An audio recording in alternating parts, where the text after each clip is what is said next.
আসসালামু আলাইকুম ওরহমতুল্লাহি ওবারাকাতু। প্রথম থেকে দশম শ্রেণীর সকল পড়ালেখা এখানে ইউটিউব চ্যানেলের পক্ষ থেকে সকলকে জানাচ্ছি অনেক অনেক শুভেচ্ছা এবং অভিনন্দন। তো ইতিমধ্যে প্রান্তিক মূল্যায়ন পরীক্ষা শুরু হয়ে গিয়েছে। তোমরা অর্থাৎ যারা প্রথম শ্রেণীতে পড়ে তাদের জন্য গণিত একটা প্রশ্ন নিয়ে এসেছি। এটা বলতে পারি যে এই প্রশ্নটা যারা সলভ করতে পারবে তারা পরীক্ষায় ১০০ মার্ক ইনশাল্লাহ পেয়ে যাবে। অর্থাৎ শতভাগ তারা পরীক্ষায় আনসার করতে পারবে। তো আজকের ভিডিওটি মূলত ছাত্রদের জন্য না বা ছাত্রীদের জন্য না, শিক্ষার্থীদের জন্য না। এটি শিক্ষার্থীদের অভিভাবকের জন্য। কারণ প্রথম শ্রেণীর বাচ্চারা ফোন থেকে তারা এগুলো আসলে বের করতে পারবে না এবং শিখতেও পারবে না। আমি গার্জিয়ানদের উদ্দেশ্যে বলবো, আপনারা অবশ্যই আপনার বাচ্চাকে এই প্রশ্নটা যদি সলভ করাতে পারেন, এবারে দ্বিতীয় প্রান্তিক মূল্যায়ন পরীক্ষার জন্য সে কিন্তু একটা ভালো প্রিপারেশন হয়ে যাবে ভালো, এবং সে কিন্তু শতভাগ পরীক্ষায় আনসার করতে পারবে। তো আমি আর দেরি করছি না। যারা আমার চ্যানেলে নতুন অবশ্যই সাবস্ক্রাইব করে পাশে থাকুন। প্রতিদিনই আপনাদের সন্তানকে কিভাবে সামনের দিকে এগিয়ে নেওয়া যায় তেমন ভিডিওই কিন্তু প্রথম থেকে দশম শ্রেণীর সকল পড়ালেখা এখানে ইউটিউব চ্যানেল দীর্ঘ প্রায় 4.5 মাস ধরে দিয়ে যাচ্ছে। তো আমি আর দেরি করছি না, মূল ভিডিওতে চলে যাই। গণিতের জন্য সময় থাকবে বরাদ্দ কিন্তু 4 ঘন্টা সময় কিন্তু বরাদ্দ থাকবে। 4 ঘন্টা। ঠিক আছে? আপনারা ভালো করে বুঝুন। 4 ঘন্টা সময় থাকবে এবং মার্ক থাকবে কিন্তু 100 নাম্বার। পরীক্ষাতে মার্ক থাকবে 100 নাম্বার।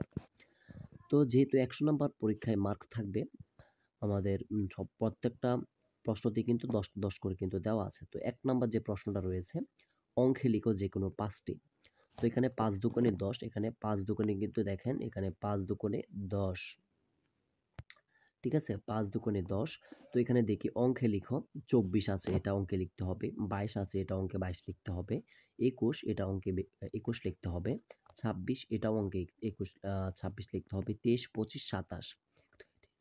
এখানে মোট যেকোনো ৫ টি লিখলেই হবে। এখানে ৬০ টি দেওয়া আছে। তো ৫ টি লিখলেই কিন্তু হয়ে যাবে। এগুলো আপনার বাচ্চাকে অবশ্যই প্র্যাকটিস করাবেন। ইনশাআল্লাহ এগুলো থেকে থাকবে। তারপরে দেখি আমরা ২ নাম্বারে ২ নাম্বারে লেখা আছে কথায় লিখো যেকোনো ৫ টি। এখানেও ৬০ টি দেওয়া আছে। মানে বানান করে লিখতে হবে। উপরে যেমন লেখা আছে ২৪, এভাবে কিন্তু ২৮, ২৬, ২৯, ২২, ৩০, ২৬, ২৫ এগুলো কিন্তু এভাবে লিখতে হবে। বানান করে কিন্তু লিখতে হবে। যেমন উপরে এখানে দেওয়া আছে যে ২৬, দেখেন নিচেও কিন্তু এখানে ২৬ আছে। তো প্রথম ক্ষেত্রে যে ১ নাম্বার প্রশ্নে যে ২৬ লেখাটার সময় এভাবে ২৬ লিখতে হয়েছিল, এবং ২৬ এর জন্য এখন কথায় যেহেতু বলছে, এখন এই ২৬ লিখে ২৬ টা এভাবে লিখতে হবে। এভাবে আপনাদের বাচ্চাকে প্র্যাকটিস করাবেন। আশা করি আপনারা বুঝতে পারছেন বা আপনারা জানেন, এটাও আমি জানি। তো তারপরে দেখি আমরা ৩ নাম্বার প্রশ্নে। ৩ নাম্বার প্রশ্নে থাকবে কি খালি ঘর পূরণ করা। এখানে থাকবে ১০ নাম্বার।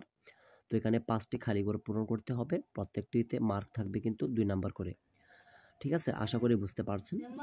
তারপরে দেখেন এখানে ১১, ১১ পরে থাকবে কিন্তু ১২ নাম্বার, ১৩, ১৪, ১৫, ১৬ থাকবে, তারপরে ১৭, ১৮, ১৯, ২০ সহজ একটা বিষয়। আপনার বাচ্চাকে অবশ্যই ভালো করে ঠিক এই প্রশ্নটা দেখে শিখাবেন। কারণ পরীক্ষাতে কিন্তু এমন প্রশ্নই থাকবে, আর এখান থেকে ইনশাআল্লাহ কমন থাকবে। আরেকটা সর্বশেষ যেটা বলতে চাই সেটা হলো যে, যেই বাচ্চাটা এই প্রশ্নটা সলভ করতে পারবে না দেখে, অর্থাৎ আপনি তো অবশ্যই আগে শিখাতে হবে। তারপরে যেই বাচ্চা এই প্রশ্নটা সলভ করতে পারবে না দেখে, অবশ্যই সেই পরীক্ষায় ১০০ তে ১০০ আনসার করে আসতে পারবে এবং ভালো ফলাফলের আশা আপনি করতে পারেন। তারপরে দেখেন ৪ নাম্বারে যেটা রয়েছে, ছোট থেকে বড় ক্রমে সাজাও। তো ছোট থেকে বড় ক্রমে তো আপনারা জানেনই, ১ম এ ১১ করতে হবে, তারপরে ১২, তারপরে হলো ১৪, ১৬, তারপরে কিন্তু ১৯। তো ৫ নাম্বারে দেখেন, ৫ নাম্বার লেখা আছে যোগ করো।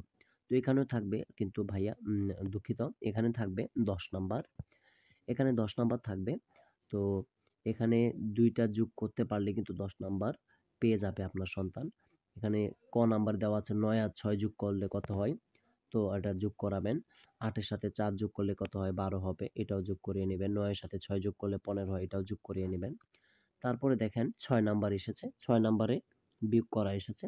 ১৭ থেকে ৩ মাইনাস দিলে কত হবে? ১৭ থেকে ৩ মাইনাস দিলে কিন্তু ১৪ হচ্ছে। ১৯ থেকে ৭ মাইনাস দিলে কত হচ্ছে? ১৯ থেকে ৭ মাইনাস দিলে ১২ হচ্ছে। ১৩, ১৪, ১৫, ১৬, ১৭, ১৮, ১৯, হ্যাঁ। ১৯ থেকে ৭ যদি বাদ দেই তাহলে কিন্তু এখানে ১২ হচ্ছে। তো এখানেও কিন্তু ১০ নাম্বার। তারপরে দেওয়া আছে ৭, ৮, ৯, ১০। এখানে আবার ডাকের অঙ্ক দেওয়া আছে, ছোট ছোট ডাকের অঙ্ক, খুবই সহজ। এটিগুলো আপনার বাচ্চাকে শিখাবেন। তো আমি একটু বলে দিই। রিয়া 4টি রং পেন্সিল ছিল, তার বাবা তাকে আরও 8টি রং পেন্সিল কিনে দিল। তার মোট কয়টি রং পেন্সিল হলো? 4টি এবং 8টি কিনে দিয়েছে, এখানে 12টি রং পেন্সিল হয়ে গেছে। তো আপনার বাচ্চাকে যেভাবে শিখাবেন সেটা হলো, রিয়ার 4টি রং পেন্সিল ছিল এবং তার বাবা 8টি কিনে দিয়েছে। সুতরাং 8 এর সাথে 4 যোগ করে দিলে কিন্তু 12টি রং পেন্সিল হয়ে যাচ্ছে। তারপরে আমরা 8 নাম্বারটা দেখি। একটি শ্রেণীতে 18 জন ছাত্রছাত্রী আছে। এদের মধ্যে 10 জন ছাত্রী। শ্রেণীতে কতজন ছাত্র আছে? ঠিক আছে? একটি শ্রেণীতে 8 জন ছাত্র দুঃখিত, একটি শ্রেণীতে 8 নাম্বার প্রশ্নটা। একটি শ্রেণীতে 18 জন ছাত্রছাত্রী আছে। এদের মধ্যে 10 জন ছাত্রী। শ্রেণীতে কতজন ছাত্র আছে? তো এটা কিন্তু শ্রেণীতে 8 জন ছাত্র আছে। এটা কিভাবে লিখতে হবে? লিখতে হবে একটি শ্রেণীতে 18 জন ছাত্রী আছে।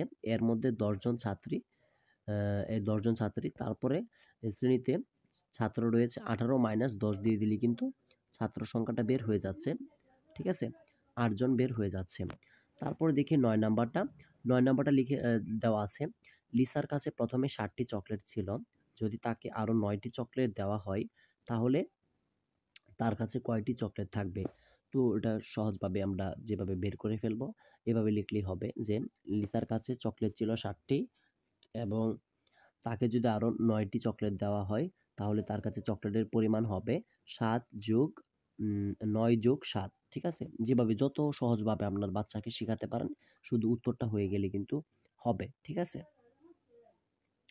তো হয়ে যাচ্ছে কিন্তু এখানে 16 হয়ে যাচ্ছে। 9 নাম্বারের উত্তরটা হবে কিন্তু 16। অর্থাৎ আমি যেভাবে বলছি, আপনি যদি পারেন আপনার বাচ্চাকে আরো সহজভাবে আপনি এই দাগের অঙ্কগুলো পড়াতে, অবশ্যই পারেন, কোনো সমস্যা নেই, নো প্রবলেম।